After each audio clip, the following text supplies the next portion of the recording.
अगर आपका सपना अधूरा रह गया हो दिल्ली की जामा मस्जिद देखने का, हमारी पीलीभीत चले आइए और आपके लिए सेम उसी तरह की जामा मस्जिद नजर आएगी। शाहजहां की आगरा में जो मुगल महल है उसकी ही तरह इसकी चारों ओर की दीवारें हैं घुमावदार, और बताया जाता है कि बंगाल छत यहाँ पर मौजूद है, इसके ऊपर पड़ी हुई है। ऐसा कहा जाता है कि जहाँ पर ये जामा मस्जिद बनी हुई है तो पहले यहाँ पर एक तालाब हुआ करती थी। पहले तालाब था, लेकिन उस वक्त कहसाली पड़ गई। कहसाली बोलते हैं जब सूखा पड़ जाता है, लोगों को कारोबार नहीं मिलता, तो उस वक्त वो रोहिलखंड के नवाब थे, पहले के लोग बहुत खुददार हुआ करते थे, वो ऐसे ही किसी की मदद नहीं लेते थे। तो उन्होंने सोचा कि लोग ऐसे तो मदद लेंगे नहीं, तो क्यों ना इनको काम दे दिया जाए, जिसकी वजह से इनको पैसे भी मिल जाएँ और हमारा भी काम हो जाए।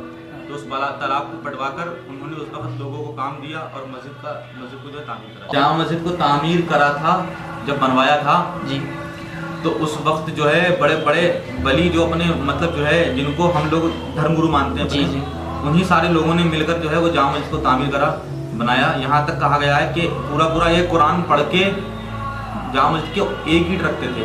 अच्छा, एक कुरान पढ़ते थे तो एक ईंट रखते थे, एक कुरान पढ़ने के बाद में एक ईंट रखते थे। तो जब सबसे पहली ईंट जिसको कहते हैं बुनियाद रखना जी, जब वो रखी गई तो हाफिज अहमद खान ने ऐलान किया कि ईंट वो रखेगा पहली कि जिसकी 5 वक्त की नमाज के साथ तहज्जुद की भी नमाज कोई पैदा ना हुई। तहज्जुद की नमाज उसको बोलते हैं कि जब हम लोग रात में सो जाते हैं, सोने के बाद जब हमारी आँख खुलती है तो उस वक्त हम तहज्जुद की नमाज पढ़ते हैं। अच्छा, वो हमारे पर फर्ज नहीं, ज़रूरी नहीं है मुसलमानों को पढ़ना, 5 वक्त ही पढ़ना ज़रूरी है। अच्छा, लेकिन वो बहुत अल्लाह का कोई बहुत पहुँचा हुआ होगा बंदा जो वो नमाज पढ़ता होगा। तो हाफिज अहमद खान ने कहा था कि वो बुनियाद रखे कि जिसकी 5 वक्त के साथ तहज्जुद की भी कोई नमाज पैदा ना हुई हो।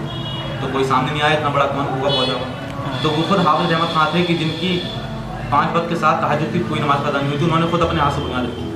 इसी के कारण लाखों मुस्लिम लोगों की आस्था इस मस्जिद से जुड़ी हुई है। मुगल काल में कई बड़ी इमारतों का निर्माण किया गया था, उनमें में से ये जो पीलीभीत की जामा मस्जिद है, बताया जाता है कि उस समय इसकी जो लागत आई थी वो 3 लाख रुपए थी।